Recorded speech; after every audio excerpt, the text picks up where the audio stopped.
Most biodigesters don't fail because they are bad. They fail because people don't know these simple truths. In this video, I'm exposing 11 biodigester facts most people in Ghana only discover when it's too late. Let's go into the video now.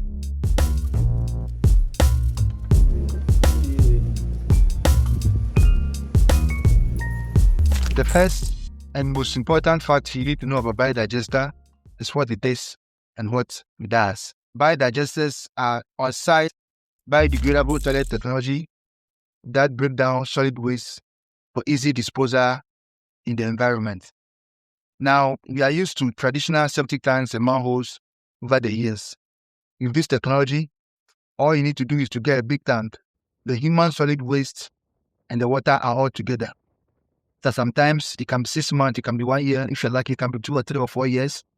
A truck will need to show up in the house and come and take this solid waste into a place where it can be disposed of. Now, we've come to realize that it was a big problem, and it's a big problem in our part of the world. So when the biodigesters came, then it became a game changer for all homeowners.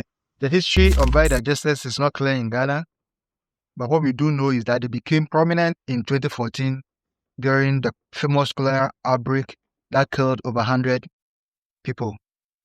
During that time, the World Bank recommended this technology to us as a country to adopt.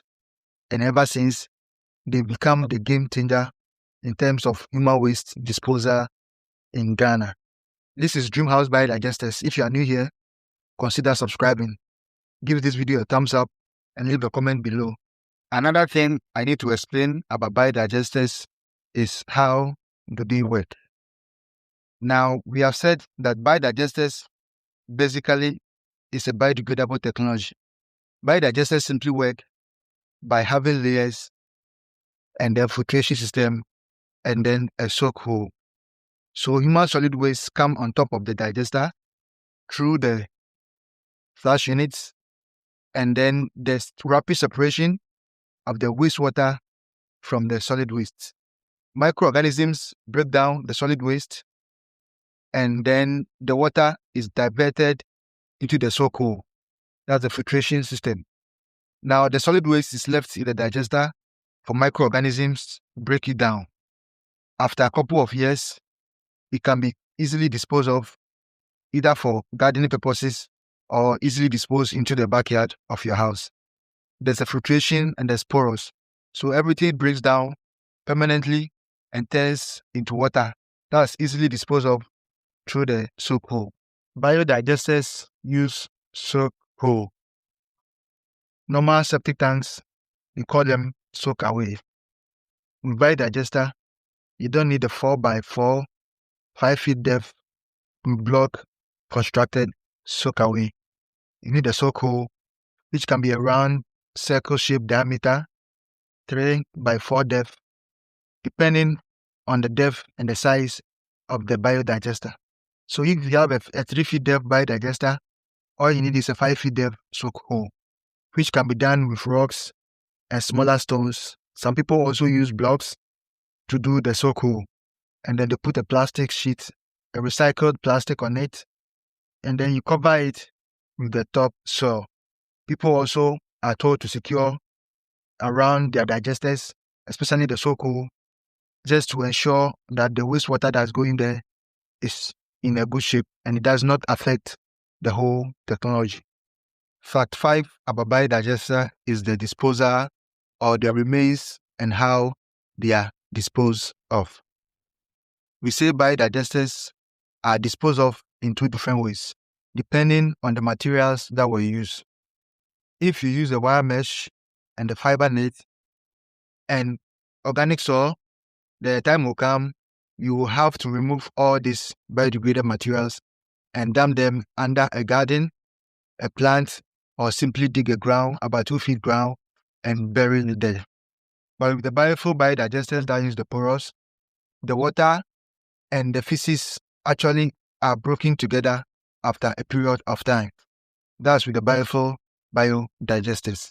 So there are 2 different ways of disposing of solid waste, depending on the type of biodigesters that is done by a constructor for you.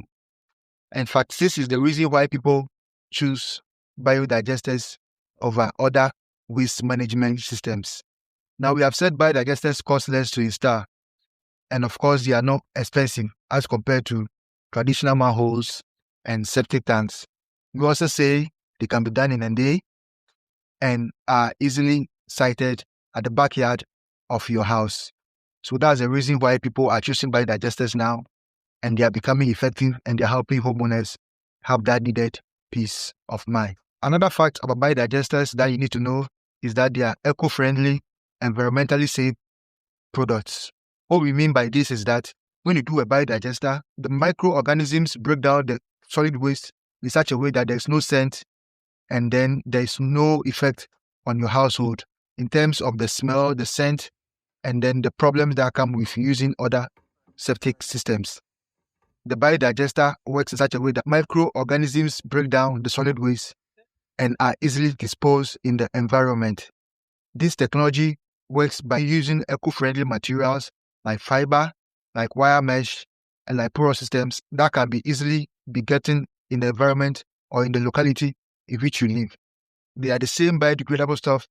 Your coconut husk and all these fibers are easily broken down into pieces and can be easily disposed of in the environment. Another fact about biodigesters is that you don't have to dislodge them, not physically, with a truck.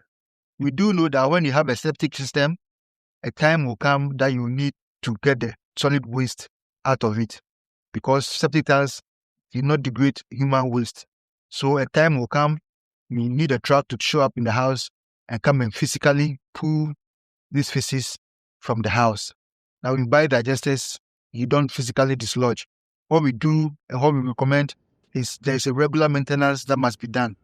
The lifespan of a biodigester can take as much as 30 years, depending on the user's lifestyle and the amount of people who are also using the digesters. Now, what we say is that you must do a regular maintenance when you choose a biodigester, which means that every 3 or 4 or 5 years, those non-biodegradable stuffs that might have gotten stuck in the digester, pampers, baby diapers, yes, some people put those things in the digester, or even condoms, will have to be physically removed because they are not organic materials that the technology can biodegrade. So those ones have to be physically removed.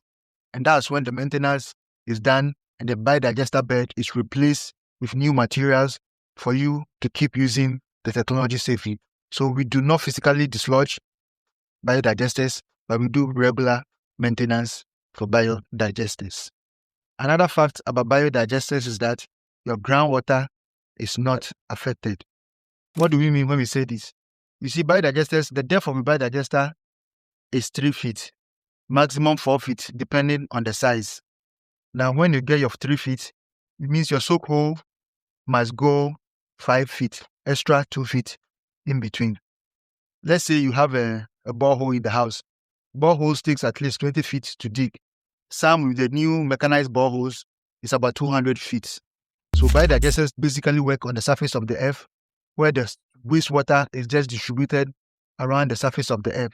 So we do tell people when you do a biodigester, where the soak hole is done is where you grow your green grass or you secure the area. And the water, your groundwater or your water is not affected. The building itself is not affected by the amount of water that's coming from the soak hole, because it's filtered gently and slowly on the surface of the ground. Another most important fact about biodigesters you need to know is that they have governmental approval and international backing. The history of biodigester shows that it was the World Bank that actually recommended that we implement or we adopt such a technology. So biodigesters that are being constructed in Ghana now have the assemblies backing them. In fact, the assemblies are implementing some parts of the government policies where low-income houses are supposed to get reduced prices on biodigesters that they install. So the assemblies are physically involved in the installation of the biodigesters in Ghana or in Accra, particularly in some parts of the municipalities in both Accra and Kumasi and Tamale. So biodigesters do have governmental approval, they have international backing, and they are being supervised by the local assemblies in Ghana. Biodigesters also have environmental Protection Agency's approval. That's the EPA also gives approval for biodigester construction through the approving of the effluent level, that's the water that's coming from the digester, and making sure it's tested and it's fit to go into the environment or to go into the ground. In some communities, biodigesters are allowed to be dropped in gutters because they cannot do a soak away. Environmental agency, that's the EPA, approves of such disposal of wastewater in the gutters in some parts of the community. What you must do as an installer in this situation is to get bottle, go and fetch the wastewater that's coming from the house, take it to the Water Research Institute, and have the effluent level tested for you. This can be given to the homeowner to keep in the house. In case there's a problem, they can show that the water or the wastewater they are disposing into the environment is safe for that purpose.